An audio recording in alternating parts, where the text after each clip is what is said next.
Hello everyone, hey, this is Mike Cola, and in this video I want to talk about how to use, in this live video, how to use these ketone strips to help you lose weight. Okay, actually my name is Mike Cola and I've been a fitness trainer and gym owner, nutritional coach for over 25 years.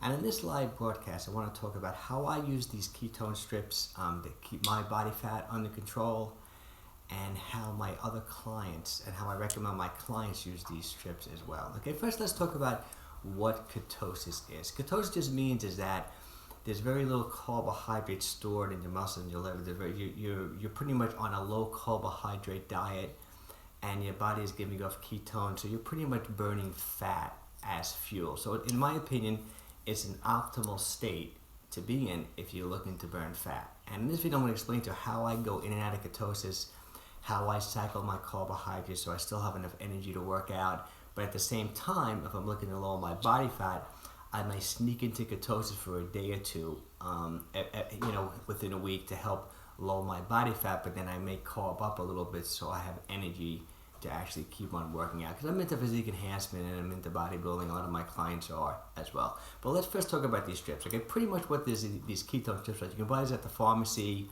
They're relatively inexpensive. What you have to do is just either you can urinate in a cup, or you can just take these strips, so you open them up, you have these little strips here, you urinate in a cup, you can dip it in the cup, or you can urinate on the strip. You wait about 15 seconds, and then you look at the color of them, and then you just match up. You pretty much, there's a little color chart, I don't know if you can see it, there's a little color chart here. It tells you if you're mild, moderate, it tells you how deep you are in ketosis, okay? And let's first talk about how do you get into ketosis, okay? Like we said, it's a low carbohydrate diet. Let's first talk a little bit about carbohydrates, okay? So when you eat carbohydrates, okay, your body takes these carbohydrates. Actually, I did a great video too on YouTube video explaining to you what carbohydrates are. I know everyone understands that, like, sugar is a carbohydrate and a piece of bread is a carbohydrate, but vegetables are carbohydrates too, so it's a great video to check out. What carbohydrates are. That video I did on YouTube. Okay, so for example, let's say you're eating some carbohydrates. You're having a baked potato. You're having some, you're having some starchy type food. This is what happens. You're digesting this carbohydrates. The body releases sugar into the bloodstream in the form of glucose. Right. Now, if you don't burn all that sugar up, your body's going to say, "I don't need all this sugar." Your body, that whole insulin store. Your body releases insulin, which is the storage hormone. It's going to take this glucose, take this sugar, and it's going to try to store it in your muscles and in your liver in the form of glycogen in case you need energy at a different time. Okay. The issue becomes, this is why I think eating too many carbohydrates is the main reason why people are overweight. For example, you can only store so much glycogen in your muscles and in your liver. Okay, let's just say the average person can store 1,500 calories of the form of glycogen in the muscles and your liver. The problem is that once your muscles is full with carbohydrate, full with glycogen, all the other carbohydrates you eat are just going to be stored as fat. Okay, and then you get into a host of a lot of issues. That's where people become insulin resistant, and they become pre-diabetic, and then become diabetic. So eating too much sugar, eating too many carbohydrates, in my opinion, and this is pretty mainstream now, is really, I feel, why people are just overweight. So I think limiting your carbohydrates is probably your best weight loss option for most people.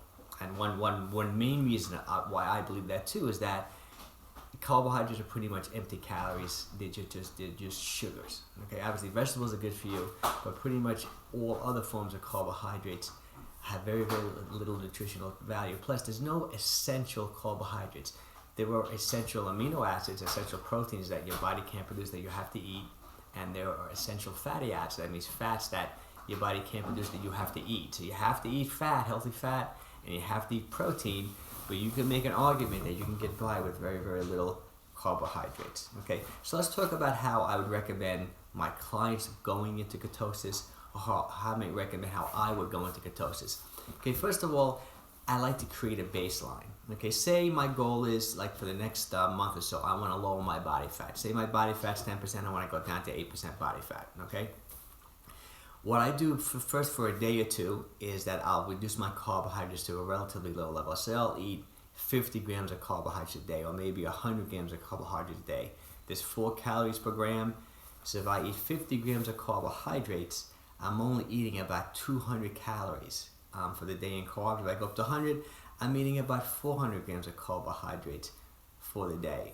So that's going to pretty much get me in ketosis pretty quick because I'm pretty active. You know, when you're active, when you're exercising, when you're moving around, I own a gym, I'm on my feet all day, I'm moving around, I'm burning a lot of calories, I'm going to deplete my glycogen stores, and I'm going to go into ketosis where I'm burning fat as my primary fuel. Okay, so say I do that, I live with my carbohydrates for a couple days, I wake up in the morning, I test my urine, I look up the color, I say, okay, well, I'm in mild to moderate ketosis. So I know that I'm in an ideal fat burning state.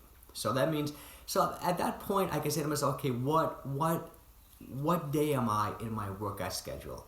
Is this a hard day? If it's a relatively easy workout day, for example, if I'm just taking a 2-hour walk that day, I might still keep my carbohydrates relatively low, and I might stay in ketosis all day. And in my mind, that was a good fat burning day. Okay, but for example, let's say the next day is the day where I'm looking to do a full body resistance workout. You know, I'm looking to develop my muscles. I want carbohydrates into my system, so I'm going to come out of ketosis. So what I might do is that for dinner that night, I may eat a decent amount of carbohydrates. Maybe I'll go up to 200 grams of carbohydrates. You know, I still like I also I'm going to be doing some more videos. I also love resistant starches. Resistant starches are pretty much just what they sound. They're resistant to digestion. They're really healthy for you. They're not digested in the small intestine. They're digested further down the digestive tract in your colon. They feed that good bacteria. So I still don't go crazy when I carb up. But so I may eat some sweet potatoes. I may eat some, yams. I may eat some parsnip. I might eat some turnips. But say I take in a couple hundred grams of carbohydrates. So when I wake up in the morning, I'm out of ketosis. So I'm in an ideal. I'll take my urine and say, okay, I'm out of ketosis. Today's a good day for me to do my hard resistance training workout. So that's how I would cycle my carbohydrates. Okay, so for example, say the next day is my hard aerobic day, my short interval day. You know, I still probably will not want to be in ketosis that day. So I still might reduce my carbs a little bit, maybe go down to 100 carbs, 100 grams of carbohydrates for the day, mostly vegetables, salads, things like that. Have a good hard aerobic workout. You know, the good thing about these hard interval workouts, I bet you've heard this term before. EPOC, exercise post oxygen consumption, meaning that when you do hard intervals, you'll burn calories for another day or two afterwards. So even though the interval workout is relatively short, it's a nice, good, it creates a good fat burning situation after the workout. So I do agree with that. I think that is definitely a benefit to doing these interval type workouts. So say for example, so now I've been out of ketosis for 2 days, but now I know that my fourth day, I'm just gonna do a nice easy 2-hour walk again. I want to go back into ketosis. So that night, maybe for dinner, I'm just going to have maybe a small salad, maybe a piece of salmon with some olive oil, things like that.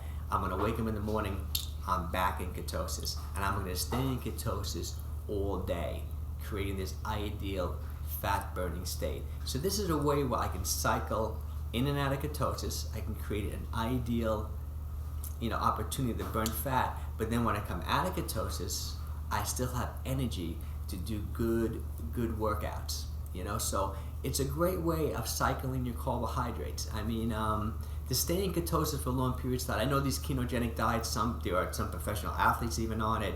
My body right now, because I don't stay in ketosis too long, is not geared for high performance on a ketogenic diet. I know people can do it, and I think it could be, it's a great idea for a lot of people. But for me, right now, I just go in and out of ketosis. I'm still an athlete who needs carbohydrates when I'm doing my resistance training and when I'm doing my hard workout. And most of my clients, that's what I recommend. I don't really recommend a straight up ketogenic diet. I like to see that just bring them in ketosis for a day or two. I like to take them out of it. Mild ketosis for a day or two. I like to take them out. If I had to pick a great macronutrient ratio between fats, proteins, and carbohydrates, I definitely do believe in more of a healthy fat, higher fat type diet. I would say maybe about 50% of my calories come from healthy fats, from like fish oil, or just from eating. I have a salmon salad. I post pictures on this on Instagram all the time. My salad I eat every day, sardines or salmon on top of a salad. I eat a lot of oily fishes. I supplement my diet with a little bit, with maybe a tablespoon of fish oil every day. I use a lot of olive oil when I cook. For my high temperature cooking, I use avocado oil and coconut oil. So I would say about 50% of my calories come from healthy fats. And then I would say I'm probably eating about, I have to say, I used to go 1 gram of protein per pound of lean body mass, and I did that for so many years. I know bodybuilders are really into that. They even go higher. But I just read, a number of books. Like I just read Stephen Gundry's new book, The Plant Paradox, and I also read even one of those paleo books, Mark Sesson's second version of the Primal Blueprint. And there's so much research indicating that for longevity, for good health, anti-cancer, things like that, you don't really need that much protein. So I'm reducing my protein to about half a gram to 3/4 of a gram per lean pound for lean body mass. So I'm reducing my protein. So if I go 50% fat, I may go, maybe 25% protein, 25% carbs, but I'll mess with that protein and carbs a little bit. Like for example, if I'm going ketosis, I bring my carbs down. When I want to come out of ketosis, I'll bring my carbs up. Okay. Well, this is just, actually this is my first live YouTube video. I hope to be doing a lot more of these. I'm trying to get the setup. I hope everything sounds good. I hope the picture's okay. But I'm also going to be doing a lot of videos just for my basic YouTube channel. Check it out. And also, if you live in Westchester, New York, and you're looking for a great gym to work out, and check out my gym, My Cola Fitness. Right now, I'm located in Mount Kisco, New York. Any questions or anything, drop me an email. Comment on this on YouTube. And I hope everybody enjoyed this video and is having a great night. Take care.